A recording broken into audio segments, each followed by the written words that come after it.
मिलेगा। Mister Narendra Singh Rawat, director हैं Rawat group of education के। सर, आपका भी बहुत बहुत स्वागत। मंच पर आइए, आपसे चर्चा करेंगे। तो ये वो हमारे तमाम पैनलिस्ट हैं जो यहाँ मंच पर पहुँच चुके हैं और इसी के साथ अब मैं मेरी सहयोगी चारुल शर्मा को मंच पर बुलाना चाहूँगी। चारुल, प्लीज़ आइए और जो तमाम मेहमान यहाँ हैं उनसे बातचीत कीजिए। किस तरह के बदलाव होने वाले हैं, क्या विज़न है इन सभी का, उस पर चर्चा कीजिए। Over to you Charul.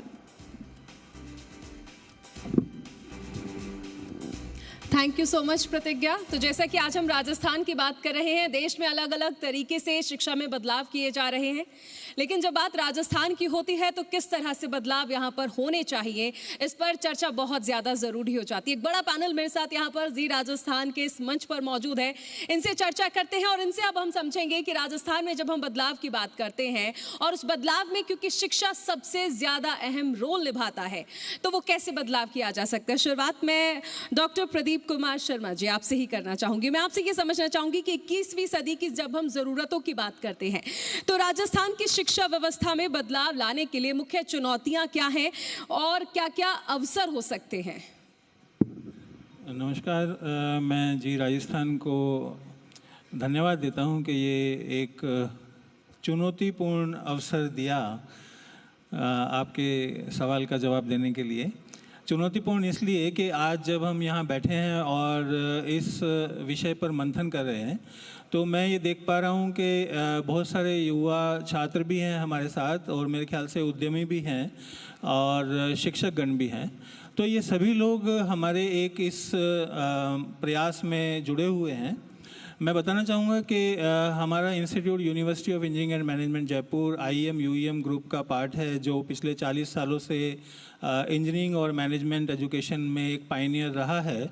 2012 से हम राजस्थान के साथ जुड़े हुए हैं और 2012 से ही हम लोग अपने यहाँ जो स्टूडेंट्स हैं उनको एक रोजगार, जिसको हम बोल सकते हैं कि एम्प्लॉयबल बनाने के लिए कोशिश कर रहे हैं। जहाँ तक आपके प्रश्न का सवाल है, मतलब जो उसके लिए अगर सोचा जाए तो राजस्थान एक बहुत बड़ा स्टेट है और राजस्थान के छात्रों में एक ये वो इतने सक्षम हैं, एक कैपेबिलिटीज़ जिसको हम बोल सकते हैं कि वो अपने अपने लेवल पर बहुत अच्छा कर सकते हैं।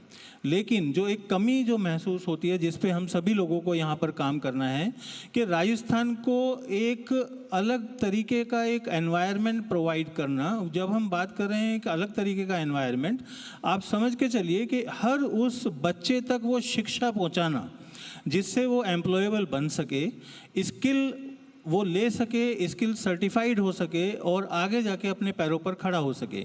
आज आप देखेंगे कि हम AI इंटीग्रेशन और बहुत सारे डिजिटल कोर्सेज़ की बात कर रहे हैं, लेकिन राजस्थान के हर कोने में क्या हम डिजिटल इंफ्रास्ट्रक्चर पहुंचा पा रहे हैं? क्या हम अपने इंस्टीट्यूशंस के अंदर, जो हम एकेडमिक इंस्टीट्यूशंस की बात कर रहे हैं, क्या हम AI इंफ्रास्ट्रक्चर डेवलप कर पा रहे हैं? हमने क्या वो एस्टेब्लिश किया है? क्या किसी यूनिवर्सिटी के अंदर सुपर कंप्यूटर अभी तक एस्टेब्लिश हुआ है?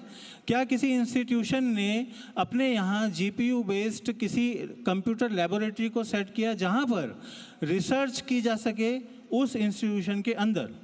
तो ये जो गैप्स हैं, छोटे छोटे गैप्स हैं, इस पे काम करने की ज़रूरत है। मैं बताना चाह रहा हूँ कि UEM जयपुर के अंदर हम लोग लगभग 600 से ज़्यादा इंडस्ट्रीज़ के साथ टाई अप कर चुके हैं आज तक, और राजस्थान की लगभग जितनी भी मेजर इंडस्ट्रीज़ हैं उनके साथ हमारा लगभग साल में 5 से 6 बार इंटरेक्शन होता है, जिसमें हम लोग ये मालूम करते हैं कि इंडस्ट्री के अंदर क्या रिक्वायरमेंट है। उस रिक्वायरमेंट के बेसिस पे, उस फीडबैक के बेसिस पे हम अपने करिकुलम को चेंज करते हैं। ये जो करिकुलम चेंज का एक जो चैलेंज हम लोग आज मैं इस पे बात करना चाहूँगा कि जितने करिकुलम चेंज के जितने फ्रीक्वेंसी हम बढ़ाएंगे, जितना जल्दी कर सकते हैं, हम उतना ही ज़्यादा अवसर प्रदान कर सकते हैं अपने युवाओं को रोजगार देने के लिए और उनको तैयार करने के लिए अपने फ्यूचर रेडी करियर के लिए। मैं इस चीज़ को बहुत ज़्यादा सपोर्ट करता हूं कि आप एज ए इंस्टीट्यूशन इंडस्ट्री के साथ जुड़िए, इंडस्ट्री में क्या प्रोजेक्ट चल रहा है और उस प्रोजेक्ट में किस तरह की स्किल सेट की रिक्वायरमेंट है, उस चीज़ के हिसाब से अपने स्टूडेंट्स को ट्रेनिंग दीजिए। केवल स्टूडेंट्स को ट्रेनिंग देने की ज़रूरत नहीं है, उसके साथ साथ आपको फैकल्टी को भी ट्रेन करना पड़ेगा। आपको फैकल्टी डेवलपमेंट प्रोग्राम करने होंगे। इंडस्ट्रीज़ के साथ मिलके आप एक्सपर्ट सेशन कराइए, एक्सपर्ट ट्रेनिंग सेशंस, जिससे हमारे टीचर्स भी वो जान सके कि इंडस्ट्री में क्या है, और साथ के साथ वो क्लास के अंदर अपने स्टूडेंट्स को भी बता सकें। जहाँ तक AI बेस्ड एजुकेशन और इसके इम्प्लीमेंटेशन की बात है, आप ये मान के चलिए कि हर इंस्टीट्यूशन के अंदर और एज ए यूनिवर्सिटी हमारे इंस्टीट्यूशन की एक रेस्पॉन्सिबिलिटी बनती है कि हम आसपास के एनवायरनमेंट को भी शिक्षित बनाएं, हम अपनी सोसाइटी को भी शिक्षित बनाएं। तो मैं ये बताना चाहूँगा यहाँ पर अब इस जी राजस्थान के माध्यम से कि लगभग 25 गांवों में राजस्थान के अंदर हमने एक साक्षरता अभियान चलाया, जिसमें निःशुल्क हमने महिलाओं को शिक्षा प्रदान करी। उन महिलाओं को जिनको लिखना भी नहीं आता था, पढ़ना भी नहीं आता था, लेकिन बेसिक एजुकेशन, बेसिक शिक्षा, साक्षरता, बेसिक साक्षरता हमने निःशुल्क प्रदान करी है लगभग 1500 महिलाओं को। कैंपस के अंदर हम लोग महिलाओं को और ज़्यादा एम्प्लॉयबल बनाने के लिए हमने 5 गांव यहाँ पर गोद ले रखे हैं, जो उन्नत भारत अभियान का एक हमारा इनिशिएटिव है, जिसके अंदर से हमने महिलाओं को अपने कैंपस के अंदर निःशुल्क सिलाई केंद्र के अंदर हमने उनको सिलाई के NSDC से रिलेटेड सर्टिफिकेशंस प्रोवाइड किए हैं। तो जो इंस्टीट्यूशन का एक टारगेट है वो केवल ये नहीं है कि छात्र आएँ और डिग्री लेके चले जाएं। इंस्टीट्यूशन, जो यूनिवर्सिटीज़ का आज की तारीख में उद्देश्य होना चाहिए कि जहां वो हैं उसके आसपास के लगभग 5 से 10 गांवों के अंदर वो शिक्षा का ऐसा प्रसार करें कि सभी लोग उस का फ़ायदा उठा सकें। और जो क्रांति जिसको आप बोल रहे हैं कि AI क्रांति है, डिजिटल क्रांति है, और जिसकी वजह से आज इंडिया एक जिसको अग्रणी देश बनने की दिशा में आगे बढ़ रहा है, तो वो जो प्रदेश का वो पार्ट है वो भी उस तरफ जा सके। आप समझिए कि आज जो जयपुर, हम बार बार बोल रहे हैं कि जयपुर के अंदर सबसे ज़्यादा प्राइवेट इंस्टीट्यूशंस हैं, हायर एजुकेशन इंस्टीट्यूशंस हैं, लेकिन कितने हायर एजुकेशन इंस्टीट्यूशंस ये बोल सकते हैं कि हम अपने यहाँ स्किल बेस्ड एजुकेशन करा रहे हैं। स्किल बेस्ड एजुकेशन कराना केवल सर्टिफिकेशन देना नहीं है, आपको ये प्रूव करना है कि आपके यहाँ का बच्चा जाके इंडस्ट्री के दरवाजे पर जाके खड़ा हो तो उसको रोज़गार भी मिले और वो रोज़गार को लंबे समय तक वहाँ पर सस्टेन भी कर पाए। उसकी जो कंपनी है, उसकी जो ऑर्गेनाइजेशन है, वो इस चीज़ को देखे कि जब आप आ रहे हैं उस कंपनी के अंदर, वो कंपनी को एक पैसा खर्च नहीं करना पड़े उस बच्चे को ट्रेन करने के लिए। आपके इंस्टीट्यूशन की जिम्मेदारी है, क्योंकि आप भेज रहे हैं, तो वो सब चीज़ ट्रेनिंग सेट उसको प्रोवाइड करे जो उस कंपनी को चाहिए, ऑर्गेनाइजेशन को चाहिए। अभी जब पहले वाले पैनल में हम लोग बात कर रहे थे जहाँ पर स्टार्टअप्स की बात हो रही थी, तो जहाँ स्टार्टअप की बात है, हमारे जो स्टूडेंट्स स्टार्टअप करना चाहते हैं उनको शुरू से लेकर आखिर तक, जब तक स्टार्टअप आप रजिस्ट्रेशन और उसका फंडिंग, उसको इंस्टॉल एस्टेब्लिश करने तक की बात, फ्री ऑफ कॉस्ट पूरी ट्रेनिंग दी जाती है। एक जैसे सर ने बोला, प्रोफेसर साहब ने पैसिफिक यूनिवर्सिटी से, कि जो हम लोग प्रोवाइड करते हैं इंक्यूबेशन के अंदर, जिसमें आइडिएशन के लिए कैंप्स लगाए जाते हैं, तो सबसे बड़ा एक जो व्यवधान बच्चों के आइडिया को प्रोडक्ट डेवलपमेंट तक का होता है वो है फंडिंग। बच्चे के अंदर आइडिया बहुत हैं, बहुत सारे आइडिया आप समझ के चलिए, आप उसे डिस्कस करिए, बहुत सारे आइडिया आपको उसकी बात से ही मिल जाएंगे, लेकिन सबसे बड़ी जो बात है कि फंड्स कहाँ से आए। वो फंडिंग एज ए इंस्टीट्यूशन, हमारी जो ट्रस्ट है, हमारी जो यूनिवर्सिटी है, हम फ्री ऑफ कॉस्ट वो फंड्स बच्चे को प्रोवाइड करते हैं। स्टूडेंट्स के प्रोजेक्ट्स हैं, इस टीचर्स के प्रोजेक्ट्स हैं, सीड मनी उसको यूनिवर्सिटी प्रोवाइड करती है। वो 15,000 रुपये से लेके 10 लाख रुपए तक का फंड्स हम हर प्रोजेक्ट को देते हैं। और आज की तारीख में यूनिवर्सिटी के अंदर 125 प्रोजेक्ट्स चल रहे हैं, जिसमें से 25 प्रोजेक्ट्स इंडस्ट्री रिलेटेड हैं, जो AI पर आधारित हैं और इंडस्ट्री से रिलेटेड हैं। तो जब मैं बहुत बात कर रहा हूँ कि इंडस्ट्री से रिलेटेड हैं, हम उस चीज़ की बात कर रहे हैं जहाँ इंडस्ट्री हमें प्रॉब्लम स्टेटमेंट दे रही है and we are solving the problem of industries. ये जो एक कमी जो आपके क्वेश्चन का आप समझ सकते हैं कि ये जवाब है, इंडस्ट्री को वो प्रोवाइड करना जो उनको चाहिए।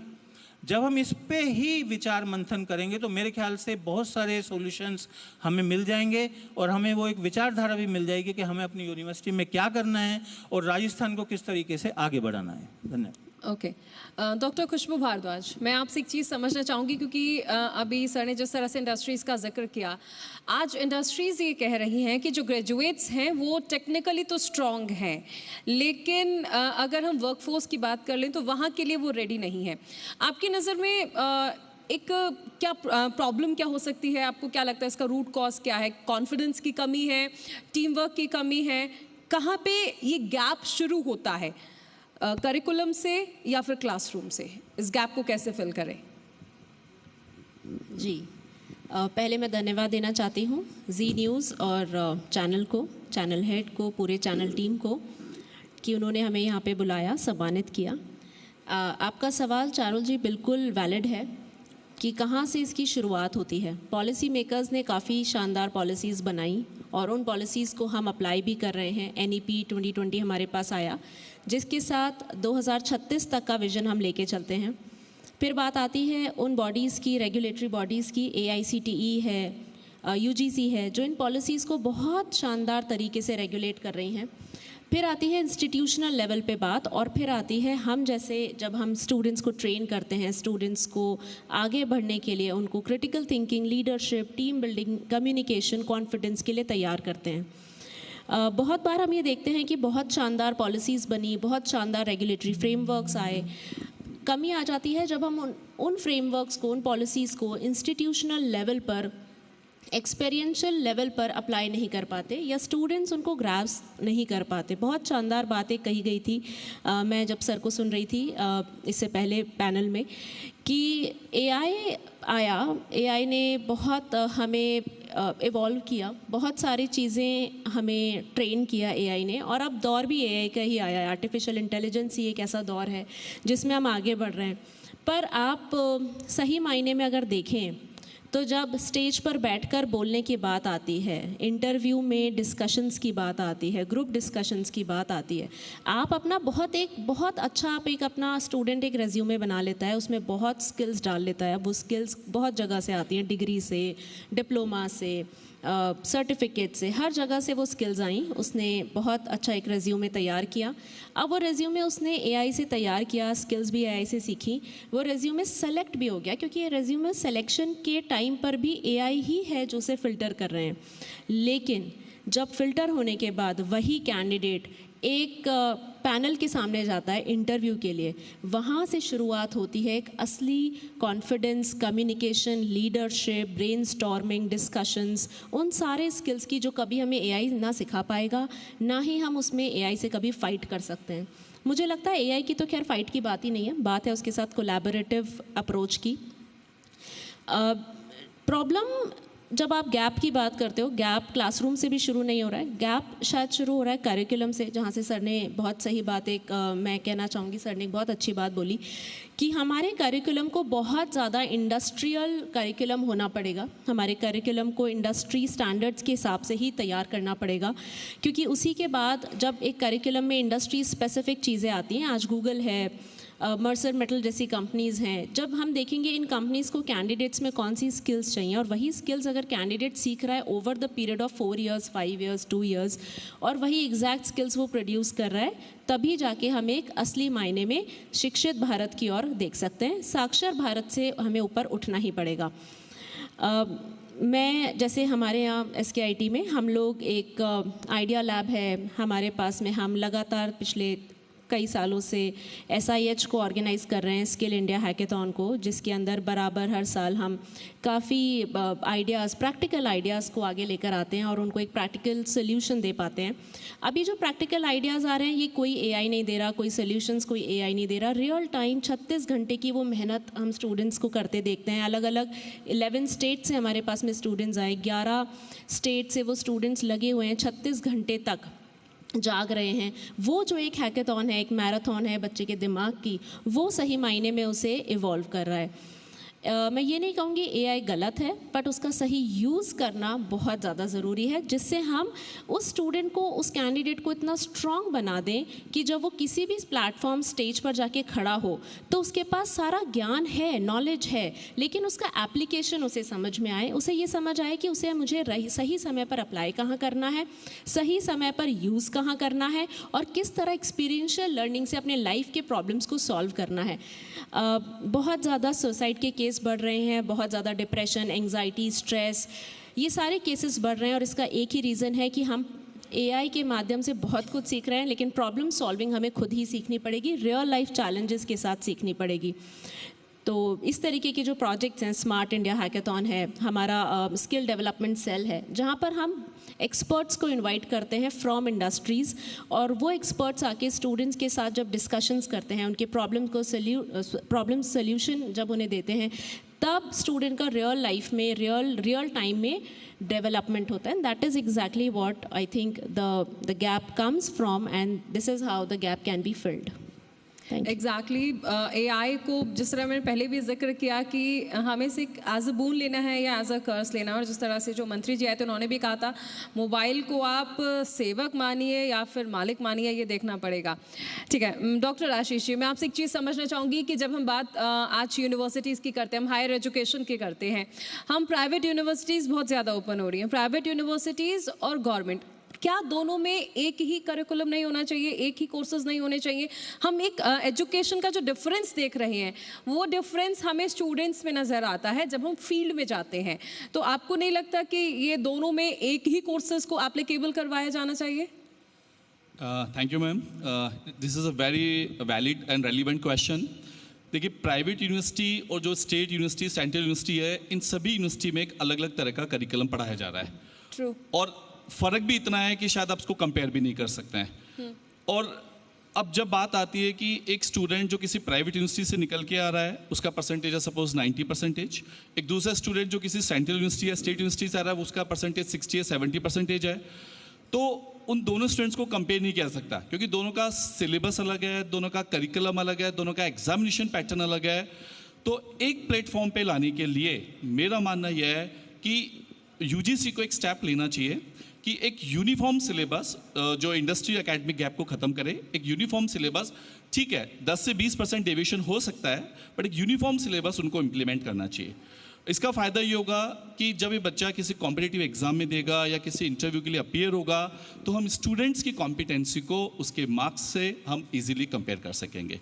तो मैं फुली इस बात से एग्री हूँ कि एक कॉमन सिलेबस सिस्टम, जैसे आप देखते हैं CBSE बोर्ड, आज CBSE board all over India में चल रहा है, और CBSE बोर्ड के अंडर में जो एफिलेटेड स्कूल्स हैं, शायद थाउजेंड्स या लाखों स्कूल्स होंगे, बट सिलेबस तो सब में एक है। अगर आपको स्टूडेंट्स को कंपेयर करना है तो उनका पैटर्न, एग्जामिनेशन सिस्टम, उनके मार्क्स सब सेम होने चाहिए। तो the same policy should be implemented.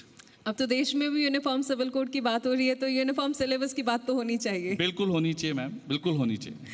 ठीक है, मेरा नेक्स्ट क्वेश्चन रामदेव चौधरी जी से है। रामदेव जी, आज के समय में सीलेट और अन्य एंट्रेंस परीक्षाओं की तैयारियों में सबसे ज़्यादा चुनौतियां क्या हैं और छात्र इससे कैसे निपट सकते हैं?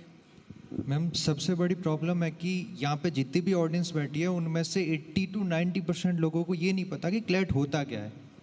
नीट, IIT सबको पता होता है कि डॉक्टर बन जाएंगे, इंजीनियर बन जाएंगे, बट क्लेट के थ्रू, क्योंकि वो लॉ की इमेज बनते ही सबसे पहला थॉट ये आता है कि चलो हमारा बच्चा कुछ नहीं कर रहा तो काला कपड़ा पहन लेगा, है ना। तो वो चीज़ नहीं। अभी क्लेट में बहुत सारी दिक्कतें भी है ना। हमारे यहाँ पे जैसे अभी रिसेंटली आप लोगों ने पता ही है कि नीट के साथ क्या हुआ, वापस री एग्ज़ाम हो रहा है। तो बहुत सारे बच्चे हैं जो नीट ड्रॉप करके आते हैं और 5-6 मंथ में ही क्लेट क्रैक कर लेते हैं। रीज़न बीइंग कि क्लेट एक एप्टीट्यूड एग्ज़ाम है और यहाँ पे बच्चे को रटने के लिए कुछ नहीं है, बहुत बड़ा सिलेबस नहीं है। आप जो है अपना logical thinking, verbal ability, daily newspaper read करो, तो वो सारी चीज़ें करके और आप क्लेट क्रैक कर सकते हो। इसके अलावा बहुत सारी, जैसे अभी मोदी गवर्नमेंट आने के बाद इंडियन लॉ फॉर्म्स के साथ साथ इंटरनेशनल लॉ फॉर्म्स को भी गवर्नमेंट ने अलाउ कर दिया, तो बहुत सारे अच्छे प्लेसमेंट्स हो जाते हैं। अगर आप सुप्रीम कोर्ट के बाहर जाएंगे तो वहाँ पे आपको BMW Audi मिलेगी, क्योंकि बहुत बाहर के इंटरनेशनल फॉर्म्स आने के साथ बच्चों के प्लेसमेंट्स बहुत सारे अच्छे हो जाते हैं। कॉर्पोरेट लॉ फॉर्म्स बहुत सारे आ गए और इसके अलावा जो है सारे डिपार्टमेंट्स में आपको लॉ के ऑफिसर्स चाहिए होते हैं जो लीगल ड्राफ्टिंग, लीगल से रिलेटेड चीज़ें देखते हैं। तो मेरी एडवाइस रहेगी कि सारे पेरेंट्स को, जो भी जी राजस्थान के माध्यम से लोग देख रहे हैं, उनको कि आप जो है अपने बच्चे को नीट और IIT के अलावा भी दूसरे ऑप्शंस देखें, क्योंकि बहुत अच्छे अच्छे ऑप्शंस हैं बट लोगों को वो अवेयरनेस ही नहीं है। हम लोग खुद स्कूल्स में जाके करियर की रिगार्डिंग सेमिनार करते हैं कि लोगों को ये अवेयरनेस रहे कि नीट और IIT नहीं है इस इंडिया में ना, उसके अलावा भी बहुत सारी चीज़ें हैं। तो उनमें से एक क्लैट है। और लॉ फील्ड जो है कि जो सोच हमारी बनी हुई है कि काला कपड़ा पहनना है और कोर्ट के बाहर बैठते हैं, भीड़ करते हैं, तो वो नहीं होनी चाहिए। बहुत सारे अच्छे प्लेसमेंट्स हो जाते हैं लाखों में। इवन हाईएस्ट प्लेसमेंट्स NLUs में, जो नेशनल लॉ यूनिवर्सिटीज़ है, उनमें 1 CR प्लस क्रॉस कर जाते हैं। Thank you. ठीक है, next question Narendra Singh Rawat, director Rawat group of education. एक नरेंद्र हैं जो देश चला रहे हैं, जिनके सुपरविजन में देश लगातार आगे बढ़ रहा है। 2047 हमारा टारगेट है। एक नरेंद्र हैं जो कि डायरेक्टर हैं रावत ग्रुप ऑफ एजुकेशन के। हम रावत ग्रुप ऑफ एजुकेशन की बात करें, हम आपसे ये समझना चाहेंगे कि आज के आधुनिक दौर में किस तरह की शिक्षा की आवश्यकता है। साथ ही रावत ग्रुप शिक्षा के साथ साथ समाज सेवा कार्य में किस तरह से एफिलिएटेड है। नमस्कार टू एवरीवन। ओम अज्ञान तिर्माधनस्य ज्ञानाजन सलाकया चसुरुमली तेन तस्मै श्री गुरुवे नमः। सम्मानित शिक्षाविद, यहाँ उपस्थित सभी प्रेरणा स्रोत साथियों का रावत एजुकेशनल ग्रुप की ओर से अभिनंदन और स्वागत करता हूँ। सबसे पहले तो जी राजस्थान के आयोजकों का तहे दिल से बहुत बहुत आभार, धन्यवाद इस शानदार एजुकेशन कॉन्क्लेव के लिए। आज के दौर में जो शिक्षा जो होनी चाहिए, ज्ञान के साथ साथ मूल्य, मानवता और कौशलता भी होनी चाहिए साथ के साथ। कहते हैं सा विद्या या विमुक्ति, अर्थात वही विद्या है जो मनुष्य को अज्ञान, संकीर्णता और सीमाओं से मुक्त करे। आज दुनिया तेजी से बदल रही है। आज जब शिक्षा का उद्देश्य परीक्षा में अंक प्राप्त करना या डॉक्टर, इंजीनियर बनना ही नहीं रह गया है।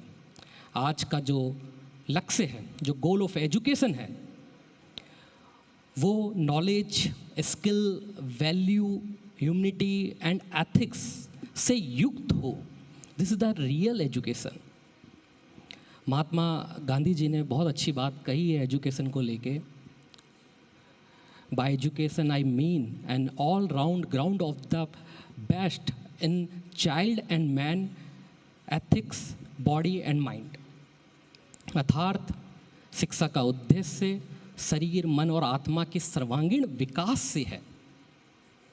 रावत एजुकेशनल ग्रुप हमेशा से ही मॉरल वैल्यू, सभ्यता और भारत की संस्कृति को जोड़ने का काम कर रहा है। आज लगभग 12,000 बच्चे और 43 सालों का एक शानदार सफ़र जो हमारे माननीय चेयरमैन श्री BS रावत जी के द्वारा स्टार्ट किया गया है। आज बच्चे देश विदेश में अपनी एक विशेष पहचान बना रहे हैं। बहुत सारे बच्चे जो साइंटिस्ट है, IAS है, IPS है, RAS है और बहुत ही बड़े बड़े पदों पे साथ में काम कर रहे हैं। और रावत एजुकेशनल ग्रुप के बारे में जितनी बात कही जाए, उसकी पहचान बेस्ट एजुकेशन के साथ साथ हमारी एक समाज सेवा को लेकर भी है। अक्सेंदर वेलफेयर सोसाइटी की स्थापना इसी उद्देश्य से की गई थी कि हम समाज में बच्चों को और समाज को एक बेहतरीन, एक नई दिशा के आगे बढ़ाया जाए। एक छोटी सी कहानी बताना चाहूँगा मैं आपको। बहुत अच्छी कहानी है समाज में समर्पित भाव को लेके। धर्म नहीं भरत सही भाई, जीवन में दूसरों का भला करने से बेहतर कुछ भी नहीं है। बात चली सीता माँ तक के पहुँचने के साधन की, तो तय हुआ कि एक समुद्र में एक सेतु बनाया जाए। बहुत सारे बड़े बड़े वानर, बड़े बड़े पत्थर लेकर उस सेतु को बनाने में प्रयास किया। तभी एक छोटी गिलहरी आई और छोटे छोटे कंकड़ उस सेतु को बनाने में लग गई। बाकी के सभी वानर बड़े हंसने लगे, उसका मजाक बनाने लगे। तभी प्रभु श्री राम ने कहा कि दान छोटा नहीं होता। बात दान की नहीं, बात होती है एक विश्वास की, एक धर्म की, एक नए काम करने की, कि आप ज़रूरी नहीं कि आप सक्षम हो तो ही आप दान कर सकते हो। आप जैसे अभी युवा पीढ़ी मेरे सामने बैठी है, ये भी बहुत सारे दान हैं जो कर सकती है, समाज के हित के भाव को लेके काम कर सकती है। आज हमारे स्कूल में हमारे बच्चों को कई अनेक कार्यक्रम हम लोग इस तरीके के आयोजित करते हैं जहां हम बच्चों को मोटिवेट करते हैं, जहां समय दान, पुस्तक दान, शिक्षा दान, अन्न दान, रक्तदान, ब्लड डोनेशन कैंप, ऐसे कई अनेक कार्यक्रम हम हमारे स्कूल में हमारे बच्चों को मोटिवेट करते हैं, गाइड करते हैं। अभी परिंडा अभियान की बात करी जाए, इन 3 सालों में 35,000 परिंडे हमारे बच्चों ने, हमारे पेरेंट्स ने, हमारे जितने भी कर्मठ टीम है उन सभी लोगों ने लगाए। तो रावत एजुकेशनल ग्रुप का सिर्फ और सिर्फ एक ही विज़न है, to prepare dynamic and caring citizen of tomorrow to meet the challenges of a global society while writing their traditional values. This is our vision, this is the mission। और हम चाहते हैं कि हमारे बच्चे आगे बढ़े, मेहनत करें और राष्ट्र के लिए कुछ अच्छा नए काम कर सके। Thank you. ठीक है नरेंद्र जी, मैं वापस से प्रदीप जी आपके पास आना चाहूँगी। मैं आपसे एक चीज़ समझना चाहूँगी, सरकार, शिक्षण संस्थान और industry, I repeat, government, education institutions और इंडस्ट्रीज़ के सहयोग से राजस्थान में खासकर ग्रामीण इलाकों में शिक्षा की गुणवत्ता और पहुंच को और कैसे बेहतर बनाया जा सकता है? देखिए, ये जो सवाल है, अगर सभी जो यहाँ ऑडियंस बैठी है उसको ध्यान दे, ये सबसे ज़्यादा रेलेवेंट क्वेश्चन है। ये 3 पॉइंट हैं, गवर्नमेंट, इंस्टीट्यूशन एंड इंडस्ट्रीज। आप समझ के चलिए कि जो एक माइंडसेट है और सपोर्ट सिस्टम, वो सभी चीज़ें इन सभी पॉइंट से जुड़ी हुई हैं।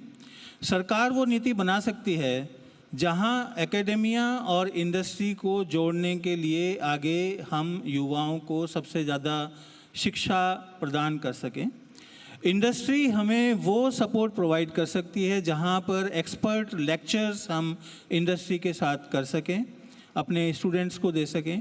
इंडस्ट्री हमें वो स्पेस प्रोवाइड कर सकती है जहां हम अपने टीचर्स को भेजें 1 महीने की ट्रेनिंग के लिए, 2 महीने की ट्रेनिंग के लिए या 15 दिन की ट्रेनिंग के लिए स्पेशलाइज्ड इक्विपमेंट जो इंडस्ट्री के अंदर हैं उनके ऊपर वो आके हमारे स्टूडेंट्स को ट्रेन कर सकते हैं। एकेडेमिया ये देख सकता है कि हमारे एजुकेशन सिस्टम को कितना ज़्यादा और ओपन किया जा सकता है।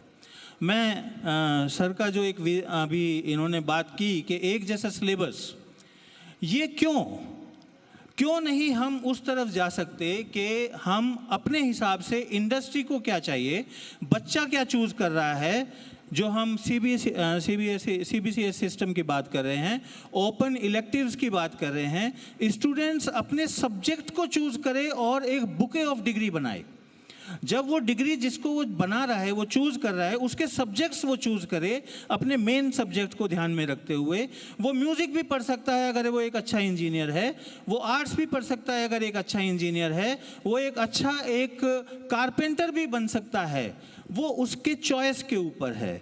और अभी मैं आप सब लोगों को, शायद आप लोगों ने एक चीज़ पढ़ी होगी कि मार्क्स का जो एक पॉइंट है कि हम हर जगह मार्कशीट में लिखते हैं कि हम 60% से कम वाले बच्चों को नहीं लेंगे, हम 70% से ज़्यादा वाले बच्चों को लेंगे।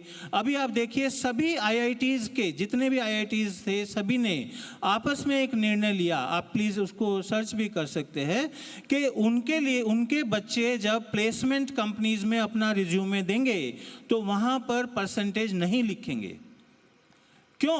परसेंटेज कोई क्राइटेरिया नहीं है ये जानने के लिए कि ये बच्चा बहुत ज़्यादा उस इंडस्ट्री के लिए लायक है जहाँ पर वो अप्लाई कर रहा है। 90% का अगर बच्चा है, हो सकता है कि वो उस तरीके से वहाँ डिलीवर नहीं कर सके, लेकिन 60% वाला बच्चा बहुत अच्छा कर ले, तो उन्होंने उस बाध्यता को हटा दिया है। स्किल्स जरूरी है, परसेंटेज जरूरी नहीं है, स्किल आना चाहिए। उसको उस जगह पर जाके परफॉर्म करना है, उसको उस लिए ट्रेन करना चाहिए। और एकेडमिक इंस्टीट्यूशंस को ये एक ओपननेस, एक माइंडफुलनेस उसको दिखाना चाहिए कि यस, हम आपकी सपोर्ट के लिए हैं। आप जहाँ पर प्रॉब्लम फेस कर रहे हैं, we are there, it is not bounded. ये थोड़ा सा हम लोगों को सोचना है। तो जो सरकार की तरफ से हमें सपोर्ट चाहिए, वो सपोर्ट चाहिए कि वो एक ऐसी नीति बनाए जहाँ पर इंडस्ट्री और एकेडमिक्स को ज़्यादा से ज़्यादा इंटरेक्शन का मौका मिले। एक इस तरीके का इंडस्ट्री को एक सिस्टम बनाना चाहिए जहाँ से ज़्यादा वो अपने एकेडमिक पार्टनर्स को अपने कैंपस में बुलाएं। आज की तारीख में आप देखिए, ये जितने भी स्टूडेंट्स यहाँ बैठे हैं, hello students, can you listen? आप अपने अपने इंस्टीट्यूशंस में और अपने फ्रेंड्स के जरिए आप एक क्वेश्चन सबसे आप कीजिए कि आप अपने इंस्टीट्यूशन में जाइए, आप उस लेबोरेटरी के अंदर जाइए जो आपकी कोर्स का पार्ट है, वहाँ देखिए कौन सी मशीन बंद है, कौन सी इक्विपमेंट पिछले 5 साल से खुला ही नहीं है, कौन सी लेबोरेटरी के अंदर आपको जाने ही नहीं दिया जाता है। यकीन मानिए आप पाएंगे ऐसे कुछ इक्विपमेंट्स हैं जहां आपको हाथ ही नहीं लगाने देंगे। आपके बहुत सारे इक्विपमेंट हैं जो आपके 5 से 10 साल पुराने हैं, आउटडेटेड हैं। इंडस्ट्री से कंपेयर करेंगे तो आपको लगेगा इसको सीखने का ज़रूरत क्या है, इंडस्ट्री में तो बहुत ज़्यादा एडवांसमेंट है। क्यों नहीं एकेडमिक इंस्टीट्यूशंस ओपन करते हैं लेबोरेटरीज सबके लिए 24/7 वर्क करने के लिए? हम अपने इंस्टीट्यूशन में सारी लेबोरेटरीज 24/7 ओपन रखते हैं। लाइब्रेरी 24/7 ओपन रहती है, 24 घंटे 7 दिन। लेबोरेटरी 24 घंटे 7 दिन। Equipments up to date with industry. You can verify our syllabus is uploaded in our website. You can verify even with the, you can say, best of the industry. जो industry ने बोला है वो अभी है syllabus के अंदर और इंडस्ट्री उसको लेने के लिए तैयार है. We are providing that particular thing which is actually required by the industry immediately. This is required. Marks skill के साथ अगर है तो आप मान के चलिए इंडस्ट्री उसको सपोर्ट करेगी. और हमें वही चीज़ इन तीनों पॉइंट से चाहिए कि गवर्नमेंट सपोर्ट करे ज़्यादा से ज़्यादा इंडस्ट्री इंटरेक्शन, इंडस्ट्री सपोर्ट करे ज़्यादा से ज़्यादा एकेडमिक इंटरेक्शन और एकेडमी सपोर्ट करे ज़्यादा से ज़्यादा industry alignment. Industry alignment of the syllabus आज की तारीख के लिए सबसे ज़्यादा ज़रूरी है, ये मैं कहना चाहता हूँ. और जो आपका परसेंटेज वाला क्राइटेरिया था वो मुझे काफ़ी इम्प्रेस किया, बिकॉज ये एप्लीकेबल हो तो बहुत सारे ब्राइट स्टूडेंट्स ऐसे होते हैं जो परसेंटेज स्कोर नहीं कर पाते हैं लेकिन उनकी एबिलिटीज़ बहुत ज़्यादा होती हैं. मेरा नेक्स्ट क्वेश्चन डॉक्टर खुशबू आपसे है. आप क्योंकि रोज़ स्टूडेंट्स से मिलती हैं क्लासरूम में, ट्रेनिंग सेशंस में, आज के जो यंग प्रोफेशनल्स हैं आपको क्या लगता है उनमें कमी कहाँ पर है जो उन्हें थोड़ा सा पीछे धकेल रही है? जबकि आज के यूथ की बात कर ले और कंपैरेटिवली ओवरऑल अगर हम ग्लोबली देख लें तो आज भारत वो जगह है जहाँ पर सबसे ज़्यादा यूथ है, लेकिन कहीं ना कहीं एक स्टेप जो पीछे हैं हम. क्या वजह लगती है आपको? थैंक यू, बहुत अच्छा सवाल है आपका. कि जब हम बात करते हैं इंडिया की तो इंडिया एक यूथ नेशन है और फिर जब हम बात करते हैं स्टैटिस्टिक्स की तो फिर वही बात आ जाती है कि हम फिर पीछे क्यों हैं. काफ़ी ऐसी इंडस्ट्रीज़ हैं हमारे साथ जैसे बॉश है, GR इंफ्रा, फोर्टिस एस्कॉर्ट्स, काफ़ी और भी कई बड़े नाम हैं जहाँ पे हमारे स्टूडेंट्स जाते हैं, ट्रेनिंग लेते हैं 1 महीना, 2 महीना, 6 महीने.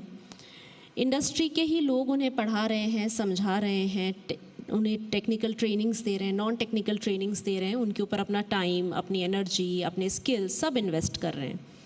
और फिर देखा जाता है कि उन्हीं इंडस्ट्रीज़ के बाद जब वो ट्रेनिंग से वापस आते हैं तो एग्ज़ाम्स होते हैं और फिर वही स्टूडेंट्स आगे जाके उन्हीं इंडस्ट्रीज़ में एम्प्लॉयबिलिटी सिक्योर करते हैं, एम्प्लॉयबल होते हैं.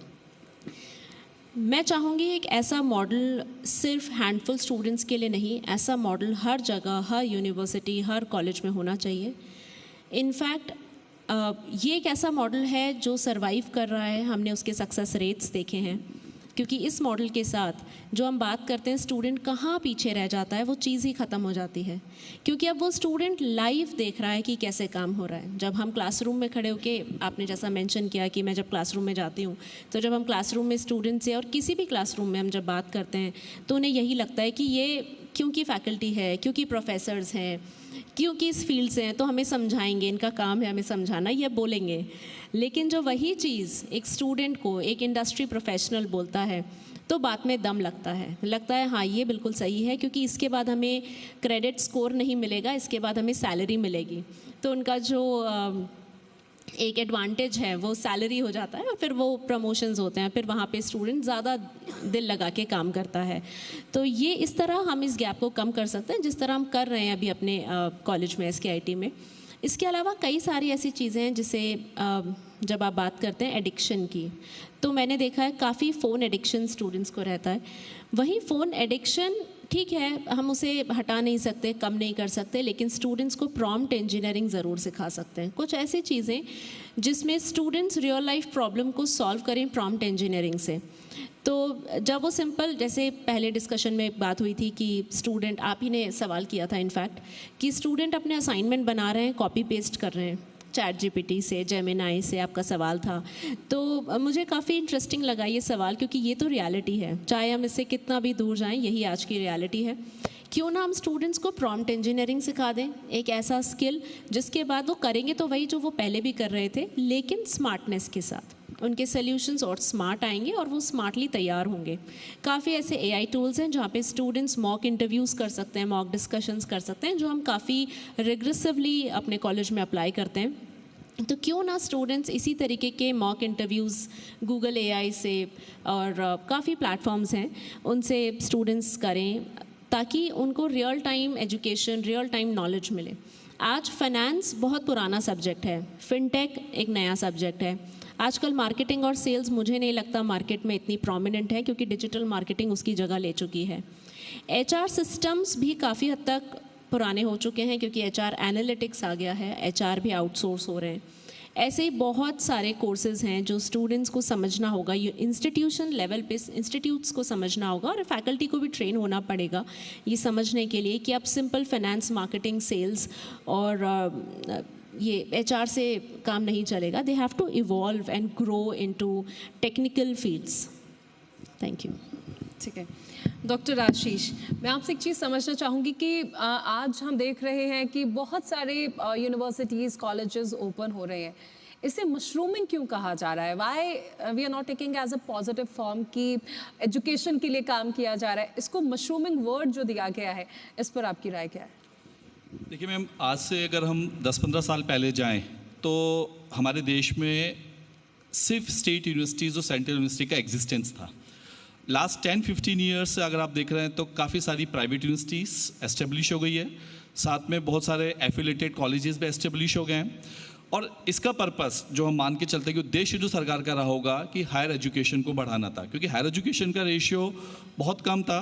तो गवर्नमेंट का इंटेंशन बहुत एक्यूरेट था कि हमें जितनी यूनिवर्सिटीज़, जितने कॉलेजेस ओपन करेंगे, शायद ये देश के हायर एजुकेशन के लिए बहुत इफ़ेक्टिव स्टेप होगा। लेकिन अब जो इसके कॉन्सिक्वेंसेस हम देख रहे हैं कि there are lot of private universities, lot of colleges. आप आज की डेट में अगर आज आपका न्यूज़पेपर आप देखेंगे, आप किसी भी भास्कर, पत्रिका, टाइम्स ऑफ इंडिया देखेंगे, 80 to 90% advertisement you will find of the universities and colleges. अब ये सरकार को सोचने की बात है, क्या हम इस समय राइट डायरेक्शन में जा रहे हैं?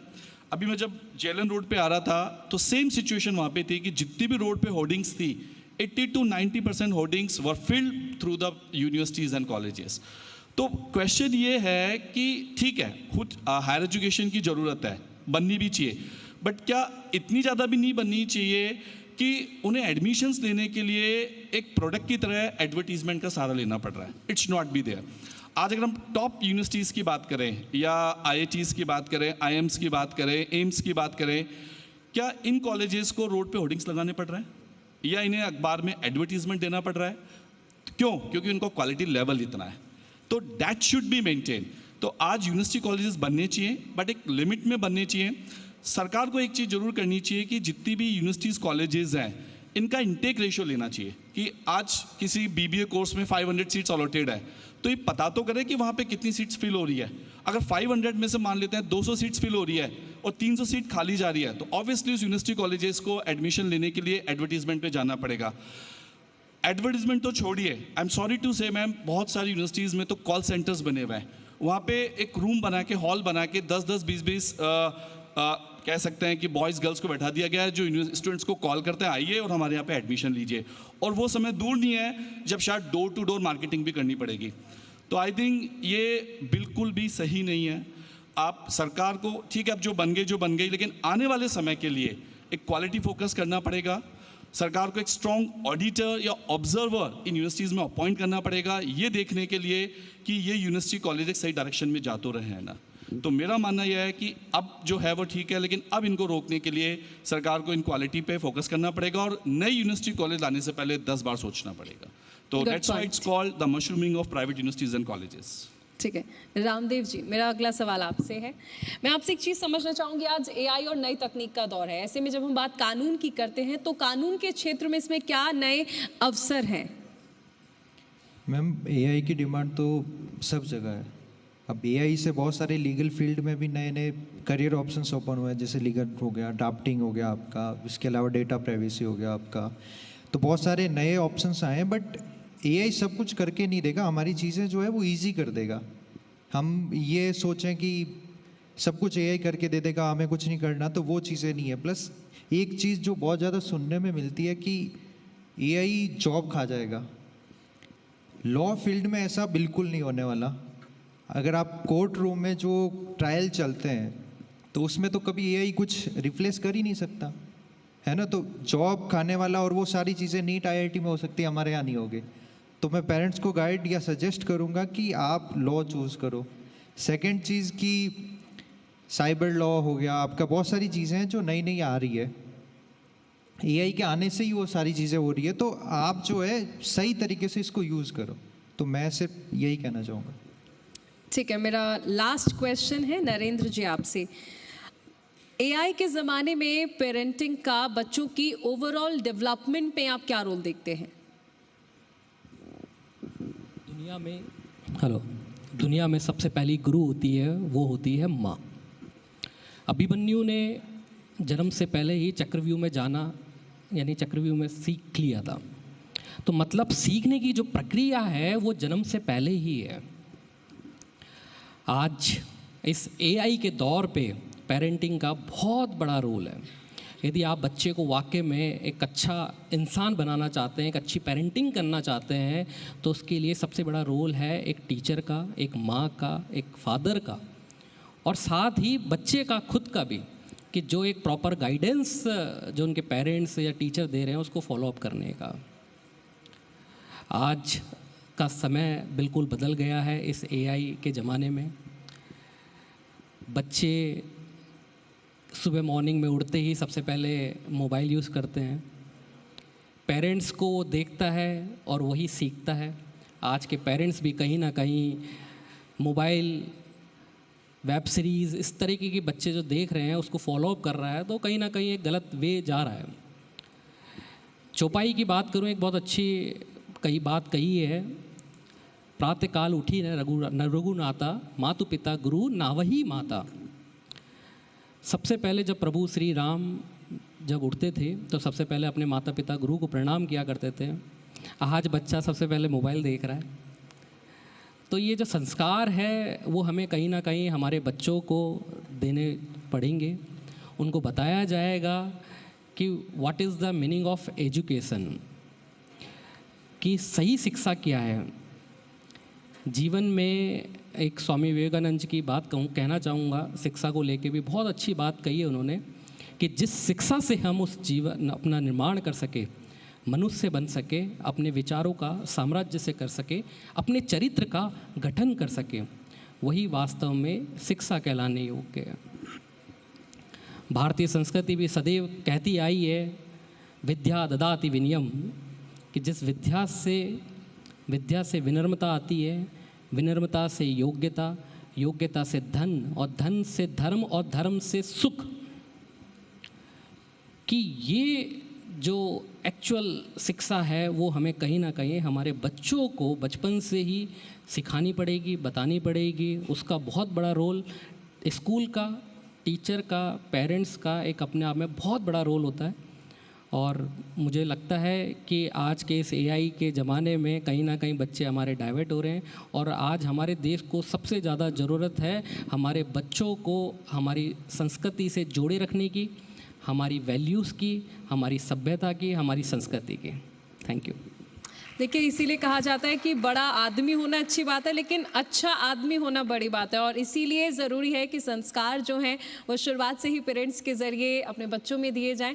आप सभी का बहुत शुक्रिया जी राजस्थान के मंच पर आने के लिए और इस अहम डिस्कशन में शामिल होने के लिए। ओवर टू यू प्रतिज्ञा। बहुत बहुत शुक्रिया चारुल। आप